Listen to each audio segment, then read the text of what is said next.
You know, I haven't heard the name in so long. I can say this, that I'd have to take a look at it. I would have to take a look. Did they reject that? She wanted to appeal her conviction, and they said that they were not going to hear her appeal. I see. Well, I'll take a look at it. But you're considering that. I will speak to the DOJ.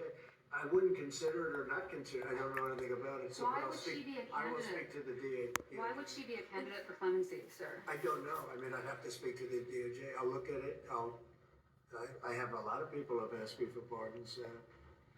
I call him Puff Daddy has asked me for a pardon. But she was convicted of child sex trafficking. Yeah, I mean, I'm going to have to take a look at it. I'd have to ask DOJ. I didn't know they rejected it. I didn't know she was even asking for it, frankly. That was my exchange with President Trump in the Oval Office today as he left the door open there to potentially pardoning Ghislaine Maxwell. He didn't rule it out. She's currently serving a 20-year sentence, of course, for carrying out a years-long scheme with Jeffrey Epstein to sexually exploit and abuse underage girls. My White House insider tonight is here, noticed politics reporter Jasmine Wright.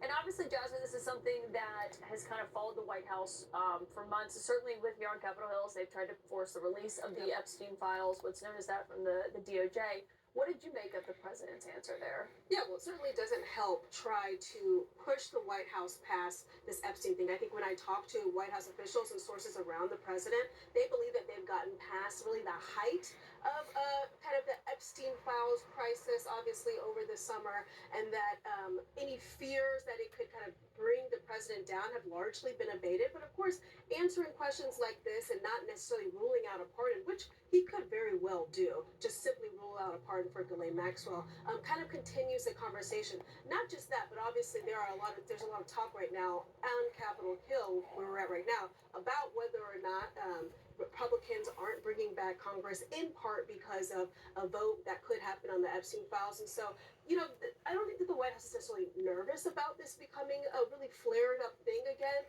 but it doesn't help when the president doesn't necessarily shoot these ideas fully down. Yeah, and he seemed to not realize who Ghislaine Maxwell was at the beginning, and then, of course, Laura Loomer tonight, his a close ally of his, who's gotten a lot of people fired that she thought shouldn't work be in the government. Sure. She's saying tonight that she's been assured he's not going to pardon her. I mean, obviously, it's still an open question. The other thing that's going on is James Comey. He got indicted. He is set to be arraigned here on Wednesday, not here in the Eastern District of Virginia. And I asked the president about his comments on that today, and this is what he said. James Comey is being arraigned on Wednesday, obviously after his indictment. Are you worried that your own statements calling for his prosecution could help him actually in his defense of this case? No, I think he's a crooked guy. He's a dirty cop. Comey, I think he's a dirty cop. He's recognized by many people to be a dirty cop and dishonest guy. So all I have to do is, I mean, I have nothing to do with the case. I just say. But you call on Pam Bondi to prosecute him in a post on Truth I Social. don't call anybody. You know what? I'm allowed to do that if I wanted to do that. But Comey's a crooked guy. He has been for years, and he got caught. That answer, of course, coming as legal experts have said they actually do think his comments could be used to help Comey in his defense. Yeah, everything that President Trump has said, has Truth Socialed, his folks across the government, both inside and outside the government, before the administration and now, are all up for grabs in terms of what Comey's team could use as part of his defense. We've talked to legal experts at Notice who have basically said the same thing, that could be used against him.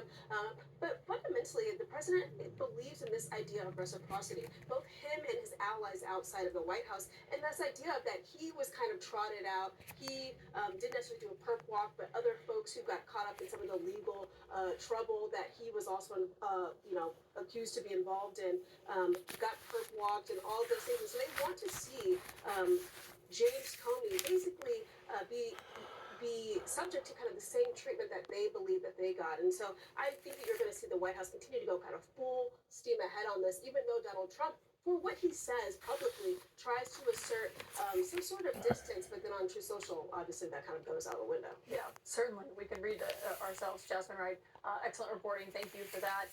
Up next here for us on Capitol Hill, there's a critical